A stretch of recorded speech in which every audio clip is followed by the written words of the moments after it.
Okay, just quickly, guys, I wasn't going to bother, but the press release has now dropped. Very late, it's almost 6, but it's arrived.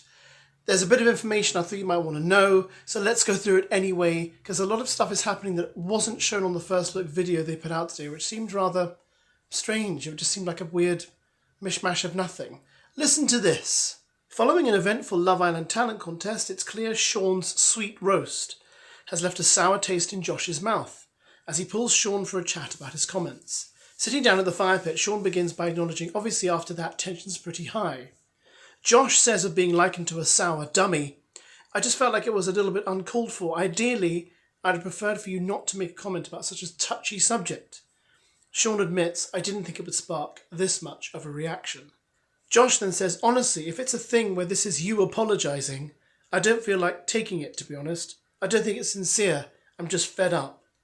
But as Joey and Io head over to intervene, will the two be able to squash things? I think the answer is probably no. Maybe superficially they might, but I don't think they will deep down, because Sean doesn't apologise. Remember his so-called apology last night to Kieran wasn't an apology. It was just him going over what had happened and never really saying, I am sorry for what I said and I shouldn't have said it.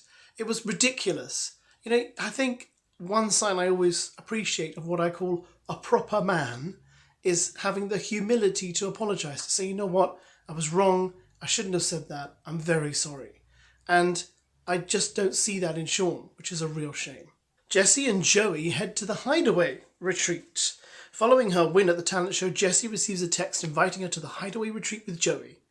As Joey heads over to give Jessie a hug, he says, I'm so buzzing, that's so sick.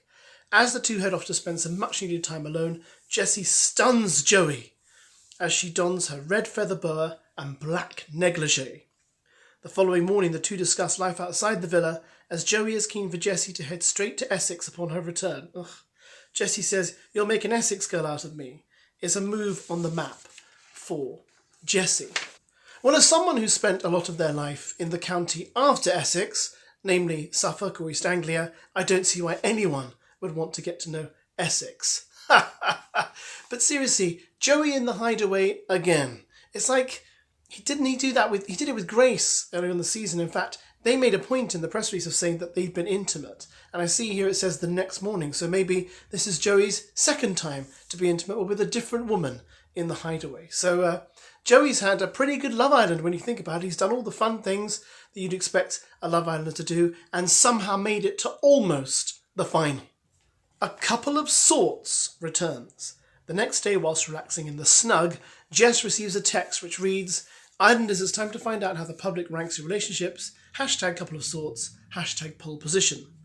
Heading to the garden to take part in the day's challenge, the Islanders are faced with a variety of poll questions, including which couple is the hottest, which couple are the most vain, and which are the most genuine, as they attempt to rank themselves in the correct order of first, second and third position as voted for by the public. And it appears the public's opinions ruffles a few feathers, as Matilda fumes at one of the results, I'm not happy. But as the Islanders disagree on some of the categories, tension is rife. When discussing which couples are staying together to win, Josh says to Sean, if you want to talk about grafties, well, I could talk about Casa. As Joey jumps in to defend Sean, surprise, surprise, he replies, you're going round in circles, mate. It's boring. And Josh says back, you're not listening. That's the problem, bro. It's like talking to a wall. This is true. MIMII jumps in to say to Joey, you're actually a dickhead. You're just pissing me off now. Good. I think it's about time Sean and Joey were called out on their utter nonsense towards Josh and MIMII. It's tiresome, coming across as bullying, and needs to stop. Now, here we have what I alluded to in my video earlier. During the dramatic challenge, the Islanders are faced with their final question. Which couple is least likely to work on the outside? As the Islanders take their position on the podium, the results are revealed with the shocked couple in first position saying, I don't agree, and I'll prove you all wrong. But before the Islanders can discuss any further, out of nowhere, they receive an unexpected text which rocks the villa. But what will it say? Well, I'm assuming it's going to say you've been voted the least likely couple to work on the outside, so you're dumped from the island. Or it could be that somehow the Islanders have to decide who gets dumped. Not quite sure how that would work. Or it could be the text comes in and we don't find out anything until the next episode. But it's likely that one couple will go tonight. I think a lot of you are thinking it's going to be Grace and Ruben. Sounds likely to me, but again, you never know. So there you go, guys. Just wanted to update you with that. Hope you enjoyed it. I will catch you later. We will watch it together, and there might be less suffering tonight because there's no talent show.